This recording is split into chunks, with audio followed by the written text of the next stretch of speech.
لوگوں سے عزتیں تلاش کرتے ہو تو وہ کیا تمہیں عزت دیں گے؟ وہ تو کل اچھا کہتے ہیں، پرسوں برا کہنے لگ جاتے ہیں۔ لوگوں کے سامنے گڈ بک میں آنا چاہو گے تو وہ تو سویرے تمہارے بارے میں کچھ کہیں گے، شام کچھ اور کہیں گے۔ اپنی روحانی زندگی آباد کریں، اپنے مسلح کو وقت دیں، اور دنیا سے چھپ کر، اس موبائل کو بند کر کے، اور اپنے آپ سے بھی چھپ کے اور تنہا ہو کے، چھپا کے سارا کچھ اپنے آنسو اپنے رب کی بارگاہ میں پیش کریں، اس کے حضور حاضری دیں۔ سنو نا ترمذی کی حدیث، اور اسے یاد رکھنا، نبی پاک علیہ السلام نے فرمایا اپنے دکھ لوگوں کے سامنے نہ بیان کرنا، سیٹھوں نوابوں کو نہ بتاتے پھرنا، دنیا داروں کے سامنے جا کے نہ رونا کہ میں تکلیف میں ہوں۔ فرمایا اگر دنیا داروں کو دکھ بتاؤ گے رب تمہیں کبھی غنی نہیں کرے گا۔ اور لوگ ہیں کہ الٹا مذاق اڑائیں گے آپ کی، جس سے بڑی پکی یاری ہے نا، پکی، وہ تب تک پکی ہے جب تک آپ نے 50,000 مانگا نہیں، اور جس وقت آپ نے کہہ دیا کہ میں مجبور ہوں میری مدد کر، تو پھر ختم ہو گئی دوستی۔ لوگوں کی تعلقات آپ کے ساتھ تب تک ہیں جب تک آپ ان سے کوئی ضرورت وابستہ نہیں کرتے۔ کریم محبوب فرمانے لگے بندوں کے سامنے دکھ نہ بیان کرنا، اللہ تجھے کبھی غنی نہیں کرے گا۔ تو اپنے دکھ اپنے رب کو بتا، تو دعائیں مانگ، تو اس کی بارگاہ میں حاضر ہو، تو اس کے حضور عرض کر۔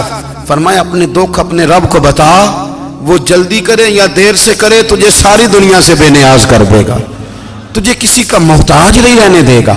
اپنے مسلح کو، اپنی دعاؤں، ایک بزرگ فرماتے ہیں میں نے دعا مانگنے کا طریقہ اپنی بیوی سے سیکھا، دعا مانگنے کا طریقہ اپنی، سیکھنے والے تو اپنے بچوں سے بھی سیکھ لیتے ہیں، سیکھنے والے تو ہر ایک سے سیکھتے ہیں۔ وہ کہتے ہیں میں نے دعا مانگنے کا سلیقہ اپنی بیوی سے سیکھا ہے۔ حضرت وہ کس طرح؟ فرمانے لگے میری بیوی نے نا مجھے کوئی کام بتایا، کچھ پیسوں کی ضرورت کے لیے کہا، تو میں نے اسے کہا کہ بھئی ابھی میرے پاس نہیں ہے، کچھ دنوں میں آتے ہیں تو میں دے دوں گا۔ عورتوں کی عادت ہوتی ہے وہ بار بار یاد کراتی ہیں، 2-4 دنوں کے بعد پھر اس نے کہا حضرت وہ میں نے کہا تھا کچھ پیسے، میں نے اسے کہا کہ ابھی میرے پاس نہیں ہے، کچھ دنوں میں ملتے ہیں تو میں تمہیں دے دوں گا۔ اس نے کچھ دنوں کے بعد پھر کہا حضور وہ میں نے کچھ پیسے کہے تھے۔ فرماتے میں نے ڈانٹ دیا، میں نے کہا کہ کیا تو روز مجھے شرمندہ کرتی ہے، کہا نا میرے پاس نہیں ہے، ہوں گے تو دے دوں گا، تو روز یاد کراتی ہے۔ فرماتے ہیں اس نے پہلے تو میری ڈانٹ کو سہا، پھر میرے سخت جملوں نے اس کی آنکھوں میں آنسو پیدا کر دیے، پھر اس نے اپنے آنچل میں اپنے اس دکھ کو سمیٹا، اور پھر اس نے ایک جملہ کہا تو میں رو پڑا، اور مجھے اپنے رب سے مانگنے کا طریقہ آ گیا۔ مجھے کہنے لگی حضرت جی آپ نے ڈانٹ دیا، میں نے سہ لیا، پر آپ ہی میرے شوہر ہیں، بتائیں نا آپ سے نہ کہوں تو میں کس سے جا کے کہوں۔ فرماتے ہیں میں رو پڑا، اور میں کھل کے رویا، اور میں تڑپ کے رویا، اور پھر میری سسکیاں بند گئیں۔ تو مجھے کہنے لگی آپ کو کیا ہوا؟ میں نے کہا مجھے بھی دعا مانگنی آ گئی ہے، جب میں اسے کہوں گا نا اللہ تو ہی میرا رب ہے، میں تجھ سے نہ کہوں تو میں کس سے جا کے کہوں؟ میں کیوں کسی بندے سے سوال کروں؟ میں کیوں کسی دنیا دار سے کہوں؟ میں تیرے بندوں کا، نیک بندوں کا وسیلہ لے کے، تیرے محبوب کی غلامی لے کے تیری بارگاہ میں آیا، تجھ سے نہ مانگوں تو کس سے مانگوں؟ سمجھ آ گئی ہے؟ جب میں اس رنگ میں مانگوں گا تو پھر رب میرے اوپر بڑا ہی فضل فرمائے گا، وہ میرے اوپر بڑی رحمت کرے گا، وہ میرے لیے آسانیاں کرے گا۔ عزیز دوستو، ہم اس طرح کرنے لگ گئے ہیں کہ ہم نے نا اپنے تعلقات پر اعتماد کرنا شروع کر دیا ہے۔ میرے تعلقات بہت ہیں، ہم نے اپنی دولت پر اعتماد کرنا شروع کر دیا ہے، میرے پاس دولت بہت ہے۔ ہم نے اپنے علم پر، اپنی شہرت پر اعتماد کرنا شروع کر دیا ہے کہ میرے پاس فلاں چیز بہت ہے۔ یاد رکھنا جب بے نیاز اپنی صفت بے نیازی دکھاتا ہے تو بڑی بڑی دولتوں والے مجبور نظر آتے ہیں۔ بھائیو جب انسان کا رشتہ اپنے مالک کے ساتھ ہوتا ہے پھر تو غم بھی کچھ نہیں کہتے، پریشانیاں بھی کچھ نہیں کہتی، پھر تو زندگی صبر والی، پھر تو زندگی توکل والی، پھر تو زندگی بھروسے والی، پھر انسان اپنے آپ کو رسوا نہیں کرتا، دنیا داروں سے امیدیں اس کی ختم ہو جاتی، امیدیں اللہ رسول سے لگا لیتا ہے، مضبوط ہو جاتا ہے، مضبوط، طاقتور ہو جاتا ہے، خوددار ہو جاتا ہے، باوقار باعزت ہو جاتا ہے۔ حضرت بہلول دانا رحمت اللہ علیہ بیٹھے تھے تو ہارون رشید حج کر کے آ رہا تھا، تو رستے میں حضرت شیخ سے ملاقات ہو گئی تو السلام علیکم کے بعد کہنے لگا حضور کوئی حکم ہو تو بتائیے گا. تو حضرت بہلول دانا فرمانے لگے تیرا رب کون ہے؟ اس نے کہا اللہ. تو فرمایا میرا کون ہے؟ کہا اللہ. فرمانے لگے تو بڑا ہی بیوقوف ہے، کیا تو یہ سمجھتا ہے کہ رب ہارون رشید کو تو دے گا اور بہلول دانا کو بھول جائے گا؟ تیرا بھی وہی رب ہے، میرا بھی وہی رب ہے. اس نے اگر تجھے دے کے آزمایا ہے تو ہو سکتا ہے مجھے نہ دے کے آزما رہا ہو. جب اس کی حکمت کے تقاضے ہوں گے تو عطا کرے گا اور دے گا. تو جا اپنا کام کر. بھائی اپنی روحانی زندگی، اپنی عبادات، اپنے وظائف، اپنے روزمرہ کے معاملات، اپنی دعائیں، اپنا استغفار. دیکھو کوئی مشکل کام تو نہیں 2 رکوع ہیں سورہ واقعہ کی اگر رات کو پڑھ لی جائے تو. میں کس طرح یہ بات بیان کروں کہ تعویذ بانٹنا آسان ہے اور وظیفہ بتانا مشکل ہے. سارا دن تعویذ بانٹیں تو لوگ لینے کو تیار ہیں، اور اگر آپ وظیفہ بتائیں تو کہتے ہیں تو مشکل کام ہے. او خدا کے بندے، اگر آپ کا تعلق قرآن پاک کے ساتھ مضبوط ہو، قرآن پاک کے ساتھ اگر آپ کا رشتہ ہو، لوگ سفارشیں ڈھونڈتے ہیں نا دنیا میں، کوئی تعلق مل جائے تو میرا کام ہو جائے. دنیا میں اتنا مشکل معاملہ ہے، آخرت میں مجھے بتائیے گا کتنا مشکل معاملہ ہوگا. میرے نبی پاک صلی اللہ تعالی علیہ وسلم نے فرمایا جو لوگ سورہ ملک پڑھا کرتے تھے نا، سورہ ملک، یہ سورت ملک قیامت میں ان کی سفارش کرے گی، اور اس طرح کرے گی کہ کہے گی اے اللہ یہاں اس بندے کو جنت میں داخل کر دے یا مجھے قرآن پاک سے علیحدہ کر دے. تو رب فرمائے گا جا اس کا دامن تھام کے اسے جنت تک پہنچایا.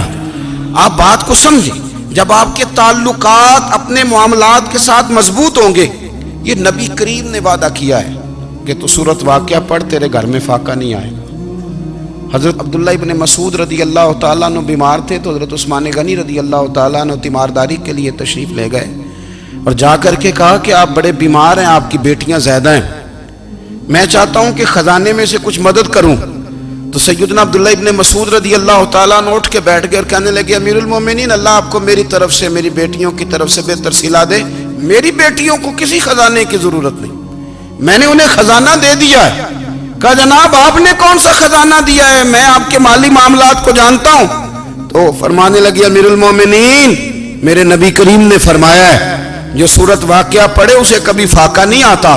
میں نے بیٹیوں کو یاد کرا دی ہے، یہ خزانہ میں نے انہیں دے دیا ہے. وہ سارے والدین سنیں جو بیٹیوں کے لیے پریشان رہتے. حضرت عبداللہ ابن مسعود نصیحت کر رہے ہیں، فرمانے لگے میں نے سورت واقعہ یاد بھی کرا دی ہے، پڑھنے کی عادت بھی ڈال دی ہے. حضور نے فرمایا ہے جو سورت واقعہ پڑھے اسے فاقہ نہیں آتا. کہنے لگے چاند تو اپنی جگہ چھوڑ سکتا ہے، سورج گر سکتا ہے، تارے ٹوٹ سکتے ہیں، پر مدینے والے رسول کی بات غلط نہیں ہو سکتی. حضور نے فرمایا فاقہ نہیں آئے گا تو انشاءاللہ کبھی بھی نہیں آئے گا.